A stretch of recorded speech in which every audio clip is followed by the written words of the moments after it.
Okay, so I'm going to try this live thing on TikTok. I think I've done it before, but I never saw it show up anywhere, so I don't know. I'll just try. So I have committed to Monday through Friday doing some sort of live out here with the horses, or a recording. And I was trying to do it on Instagram and had music, and then I couldn't post it over here. And so I'm just gonna go live over here and I'll do something over on Instagram. I don't know. I'm not gonna let the frustration of it get to me and ruin my fucking day. Sometimes social media, when you're doing stuff for business, just, I don't know. Even if you're not doing stuff for business, it's just fucking nuts. And I try not to give a shit, and then it's like, well, for business, and I don't know. I go back and forth with the whole social media thing. But I am committed to doing this for 30 days at least, because I'm on a journey myself through these changing energies that are starting to really feel the fire horse energy.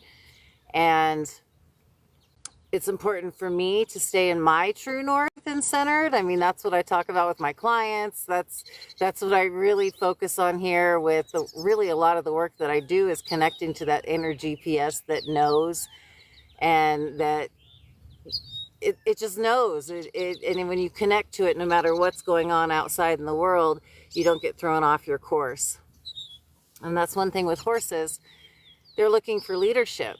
They're looking for you, and it comes from the core with horses. Even riding, it comes from the core.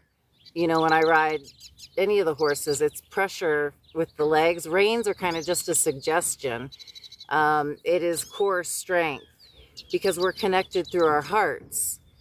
And that is, I mean, when you hear, I don't know if you've heard of the Heart Math Institute, but it's heart coherence. Horses are very telepathic, connected to the heart. So when I'm with my horses, staying in the now moment is not just important for my connection with them, but also, you know, they're prey animals. Something can come darting through my field and they can all, you know, jump, and I have to be in that moment and keep my core strength so that I don't get hurt. And not that they would mean to hurt me, but you know, they're 1,000-pound animals. Pal's a little tubby right now. I haven't been able to ride him here for a couple weeks. My trimmer went on vacation, so his renegade boots aren't fitting right. So, because I don't put shoes on my horses, I don't ride with a bit. I practice natural horsemanship, and so I haven't been able to ride. And Pal is what they call a very easy keeper, and he's on a no sugar diet. He gets a different type of pellet when I feed. Alfalfa, which I feed the other horses for their pellets. I feed Bermuda hay, but having a thoroughbred, he requires something a little different. And then my young horses, they can handle alfalfa. So yeah, so it's all about core strength. And so these energies right now, and being in Aries season with all these planets direct in Aries, you know, there's some key dates this month that are, it's going to be a month as far as, you know, Aries, war, this sort of up-ramping of things. And that can really, when you're bombarded with that kind of energy, it can be very easy to get off track and get sucked into that fear narrative. And that's just not what I am here to do. I don't live in that place. I refuse to. So when I wake up in the morning, I set my alarm at 4:44, and because this time of year I have to be up and out with the horses here in Sedona, or I'm not getting anything done.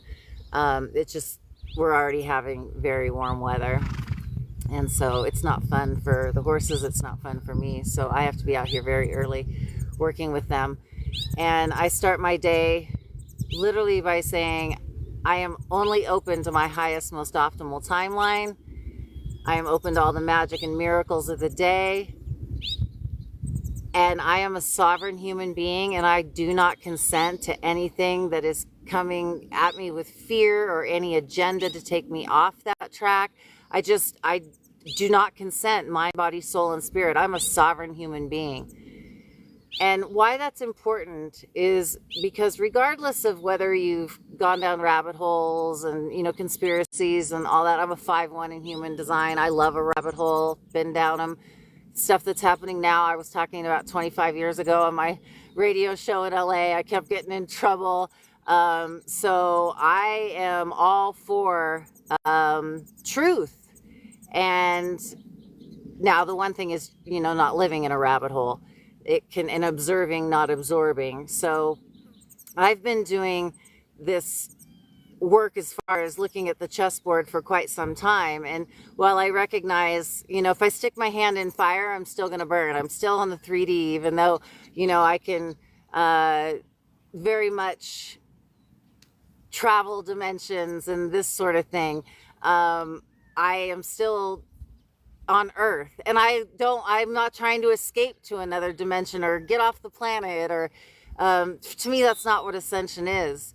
To me, it's emotional alchemy and becoming the best version of myself and creating my own little slice of heaven on earth, and setting those intentions so that regardless of what's happening in the world, I'm solid in my vision and what I'm here to do.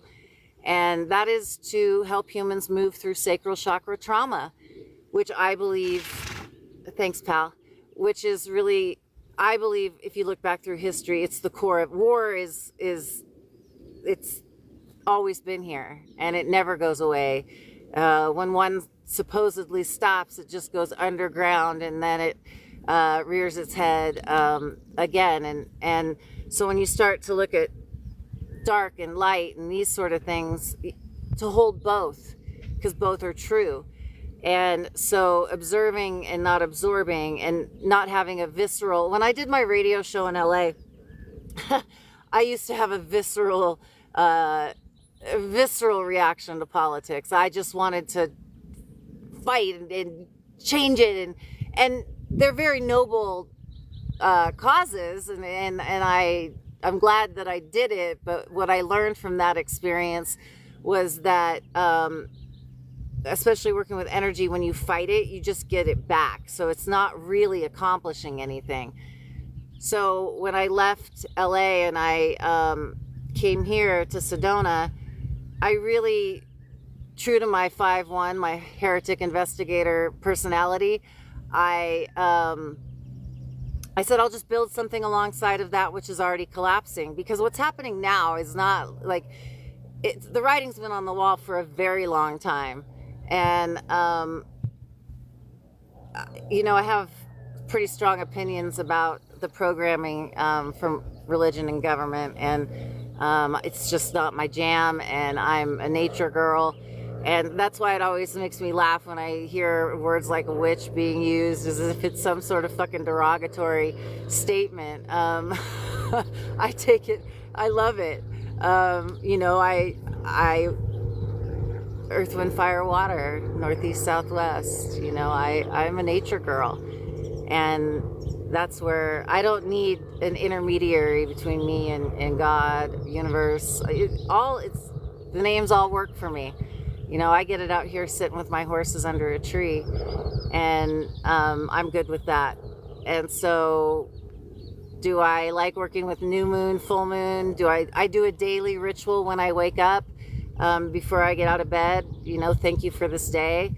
And then I do some sort of, I pay attention to what I'm feeling. And if I'm waking up feeling like, maybe I've had a dream that was fucked up, or I don't know, something like that, and I just feel a little off my game when I wake up, then I do a release, and I'll say something like, I release all that's coming in that's blocking me from my highest potential timeline. I release any sort of attachments from this timeline, any timeline, this lifetime, any lifetime. I send it back with love, alchemize it. I do some sort of intention setting to release the emotions that I know that are coming up, that are fucking blocking me from the magic of the day. And then I'll light a candle. And if I wake up feeling like right now we're in new moon energy and we're getting ready to have this full moon in Libra and the pink moon, and Libra being about relationships and balance. And so then it'll be more release energy, and it'll be, I can already feel it. I generally feel things a week or so before they come in. And I release that so that it doesn't stay in my brain or my system all day, so I can really focus on, and I'm a generator in human design, so it really is about just doing what lights me up, not what I should do. And of course there are things that I do have to do. You know, I have to feed my animals. Now that I've planted flowers, I water the flowers in the morning, so there's a few things that I have to do. Or if I have Airbnb guests, you know, I mean, I do have things I have to do. Yes, pal. But then the rest of the day is filled in with what feels good right now. What would light me up? And I go with that, like the next right step for me as a generator. You know, I've had this like vision where I wish that all the, because generators are 70% of the planet, right? And we create our own sacral energy. We have our own motor, so we're considered like the builders and the kind of the energizer bunnies out of all the human design. There's manifester, manifesting generator, and manifesting generators and generators are very similar. And like on some days, I'm actually a manifesting generator depending on the transits. But then there's, oh, look who's coming to join us. Hi. Hi. So I've had, who is this? Which one? Oh, it's Adonis. Oh, and here comes Apollo. Hi, boys. Okay, no knocking over cameras or anything, okay? Thank you. Okay, they're just gonna eat some hay. I hope you can hear that because it's such a peaceful sound when they start. Yes, that's Apollo. What was I saying? Oh, I have like this dream that all the generators on the planet would break their slave chains and not give their energy to things they hate, and corporations that are fucking sucking the air off the planet, and all the red tape and government, that everybody just said, fuck this, I'm not working here anymore, I'm gonna, oh, who, now brother's coming. And okay, but it's me here, so let's remember I'm not a horse, okay? So let's be aware of that. That they would just say, fuck this, and start building for themselves, and yeah, it would be amazing. Amazing. Now let's see if I can keep the camera up so that they don't knock it over. Okay, thank you, brother. But anyway, I kind of got off on a tangent, but I'm just gonna have fun with these and hang out, and yeah, just hang out and share some horse medicine and some things that I do for myself, that I work with my coaching clients. And yeah, so having a morning routine, that's a big one. It is very important that after I light the candle and I do my release work, then I journal and I script the day. Right now I'm working on, for these next, I'll definitely be hanging out for 30 days doing this on my social media stuff. But I think it's going to be more like 3 months because I'm developing some courses. And so this will be how I come about that, through these notes. My leg's falling asleep. And right now I'm really working on self-judgment and self-kindness, because it can feel like, especially with this Aries energy, like I got to get stuff done, but that's not what Year of the Fire Horse is about. The Year of the Fire Horse is really about staying centered with all that fire, and grounded, listening, taking aligned action that isn't out of pressure, it's out of true authenticity and alignment for building something that we're taking into the future with us. We're in a whole new 0 point energy. We're co-creating with spirit now. There's things are happening very fast. So it's very important that we don't let this inner critic or past loops from the past come in, because we got rid of that. That's what the year of the snake was about. We said, no, thank you. We're done. Done with the karmic loops, done with past life shit, done with any timeline, anything that has brought us into self-sabotaging behavior. That's what the year of the snake was about, getting rid of that. And so just because I did this deep work, and yes, I feel like it's new, doesn't mean that the inner critic doesn't come in and try to like fuck with us.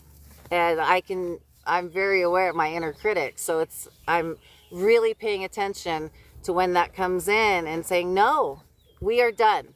And that's new neural pathway building. So today I'm probably going to be doing a few different new neural pathway building exercises, staying consistent with that, consistency is everything, and keeping the promises that we keep to ourselves is so important.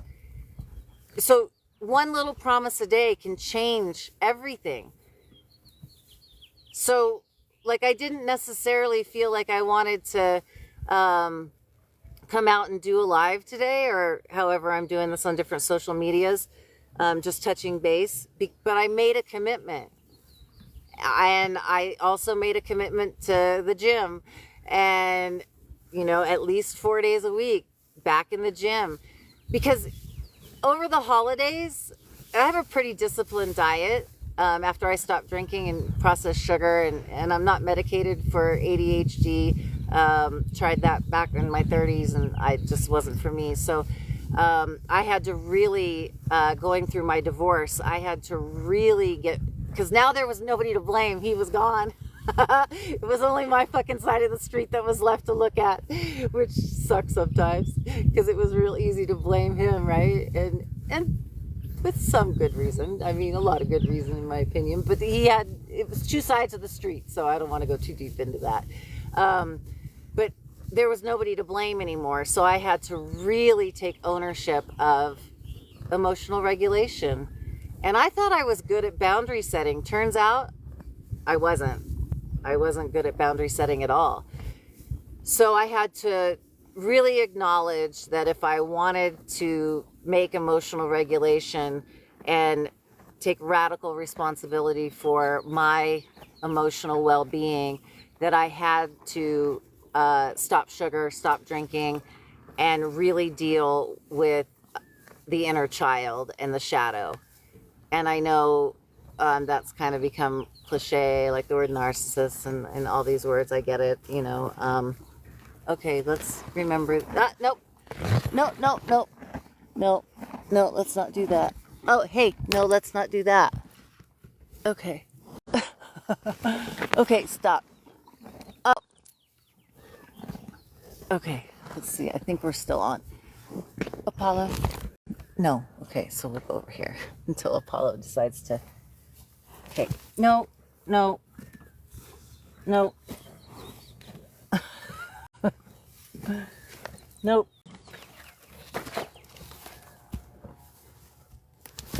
Okay.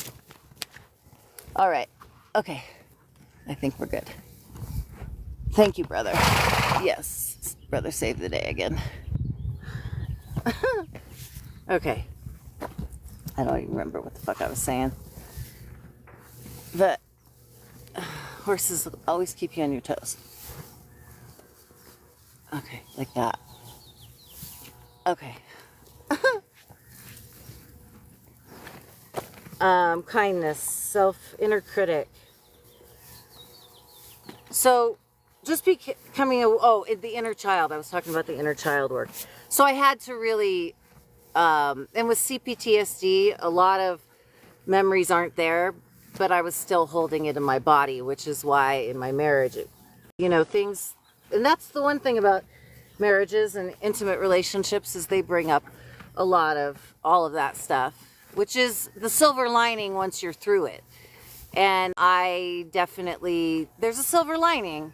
You know, I'm good. I am very, it was hard, but giving up sugar, because I'm a sugar addict at the end of the day. So really acknowledging my addiction to sugar was critical in my mental health and really moving on with my life. And so there are still days where I have to, you know, just check in. I know I'm getting activated. I like that word better than triggered. And I have to really check in to see where that's coming from. And right now it seems to be that I'm getting activated in my, it's just change. You know, I'm a Leo, I'm a fixed fire sign. Change isn't necessary. Okay. Hey, this is Apollo. Go, please. I don't know. Maybe I appreciate you coming in. I do. Okay? I love you, but you got to be careful. I'm not a horse. Yeah, I'm not a horse. Hi. So this is Apollo. He's one of my twins. I have Adonis and Apollo. Should we take off your mask and show him your eyes? Can you show him your eyes? No? I don't know if he'll show up on camera. So they're all cremellos. They're quarter horses and they have blue eyes. Hi.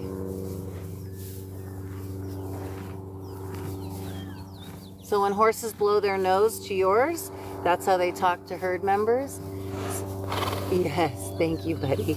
Thank you. Let's not eat my glasses though. Yeah, let's not do that. Hi. Yes. Hi. I love you.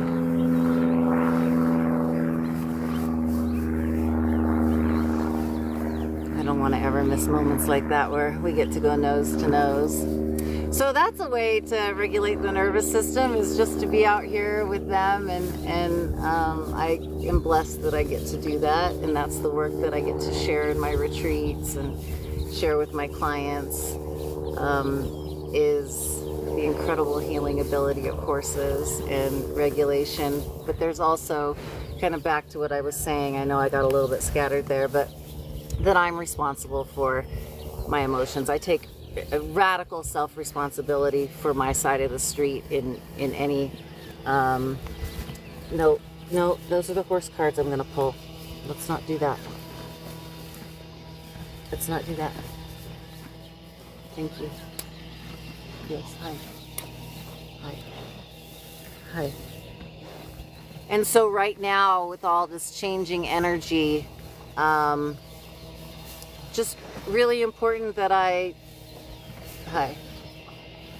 that I'm kind to myself, because it's big changes. It's really, these are difficult.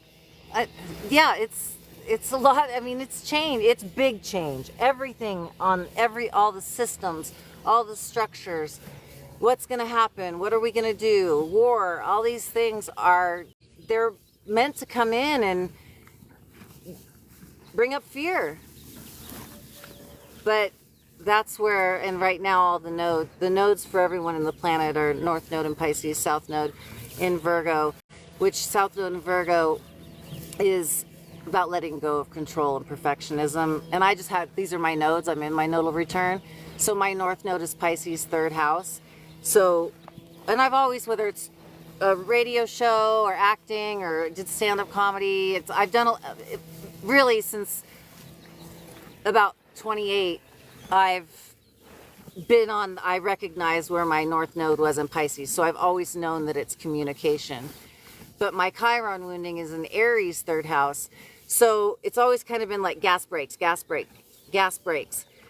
But part of the Chiron wound, because it never goes away, but you integrate it in your life, and then it becomes your wisdom, and that's really what I do with the horses and my clients. Is I have recognized my wound, and I'm always in pursuit of my north node. I'm always aligned with my true north. And when I know when I'm getting off track, because I feel frustration as a generator.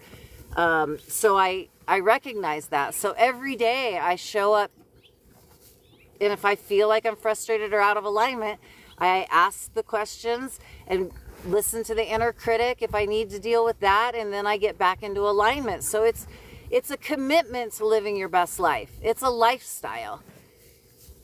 Just like giving up sugar and drinking. It's a lifestyle. It's not like, and I don't have a date. I didn't join any club or anything to stop drinking or anything like that. I just stopped. And it doesn't have to be everybody's path. That was just mine. And it's a lifestyle change. And I'm committed to it. So I show up every day for it. So that's why I committed to doing Monday through Friday, doing these sort of lives, and then sharing, or just, I'm going to pull some horse oracle cards. This is the first live I've done. And even now, like, my inner critics are like, you're not saying anything important, and you're just babbling, and you're, well, okay, but I'm having fun. I'm hanging out with my horses, hanging out with some new people, and if anybody's gotten any sort of a golden nugget or got a smile from the horses, then that's great. That's fucking great. And then I'll take notes, and then I will be doing, launching around, I think it's around the new moon. I'll do it after this full moon. I'll do a 7-day where you get a workbook and join me in Telegram, and I'll do some, I haven't quite figured out the structure of it yet, but I'll be doing some sort of, I'll be doing some sort of 7-day mastermind, and then I'll make some sort of different kind of courses or something. Something will come out of that, which is what this Aries energy is about. You don't have to have all the answers. Just make some bold moves. If you've got a vision of something you want to do, do it. This is the time to take action. Take action. Just one tiny step a day, and before you know it, I'll make sure that I'm okay.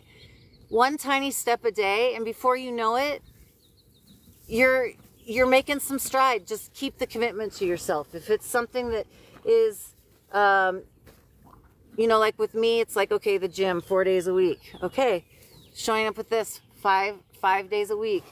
Okay, and then now if something comes up and I'm not able to do it, I got one of my other boys here.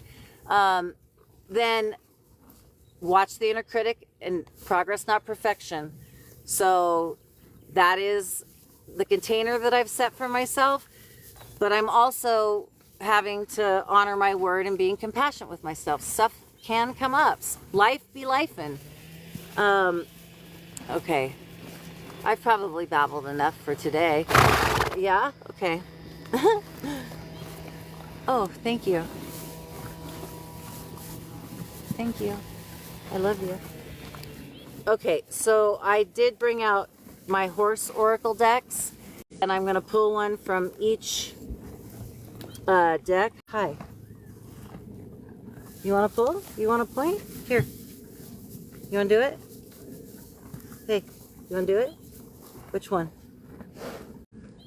That one? Okay.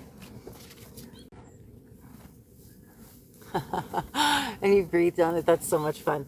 So, breath of life. Can you? Okay, so, hi. Okay, breath of life. Did you want to pull the next one?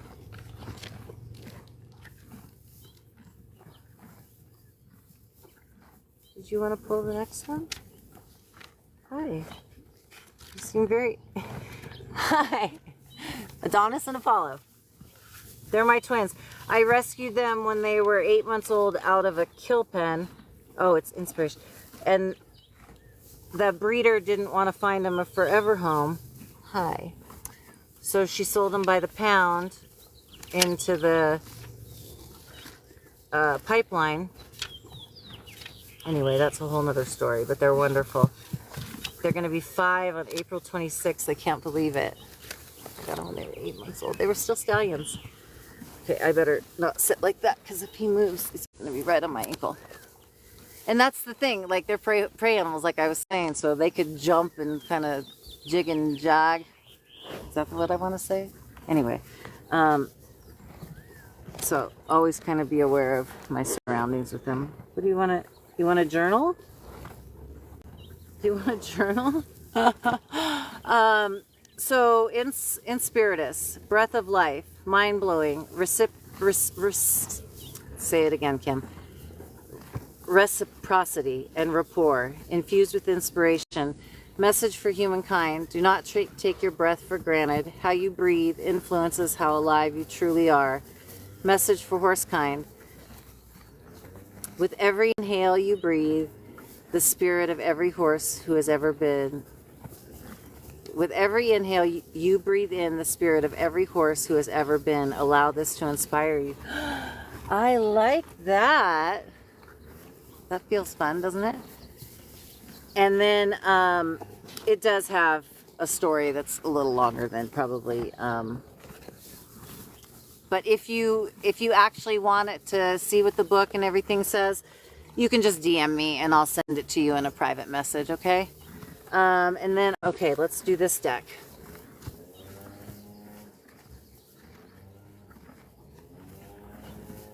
You want to pick?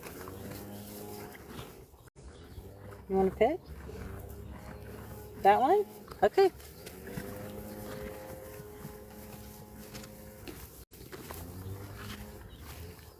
And so I use these decks with my clients. I really like we'll do, we will do some new neural pathway building, and then I'll have them, because what I do is not just the science of what I do, but so left and right brain, right? Intuition. So, and some people have never worked with oracle cards before, and there's no right or wrong answer. So I just want them moving their intuitive juices and picking a card, or picking as many as they want, really. Maybe they have a favorite number or something, but working with the left and the right brain while we're doing sessions. And so these are the two decks that I use. And of course, it's not a rule, they don't have to, but I encourage it. Most people want to do it. Yeah. Okay. So it's Eye of the Storm. I hope you can see that. Look at that. Oh, it looks like you two up there in the... Good card, Adonis. It looks like you and your brother. It looks like you and your brother. Eye of the Storm. Emotional collection. Finding your center. Developing the witness. Waves rear like horses as the storm surges forward, but the eye in the center looks calmly to the shore. The gift: when you learn to use emotion as information, you no longer panic in response to strong feelings. The challenge: the tendency to suppress uncomfortable emotion leads to whirlwinds of uncontrollable expression later. Rather than float above the storm or ignore it altogether, leap into the center and discover its origins. The sky is clear in the eye of the hurricane. Man, that couldn't be more fucking perfect, right? That's exactly pretty much what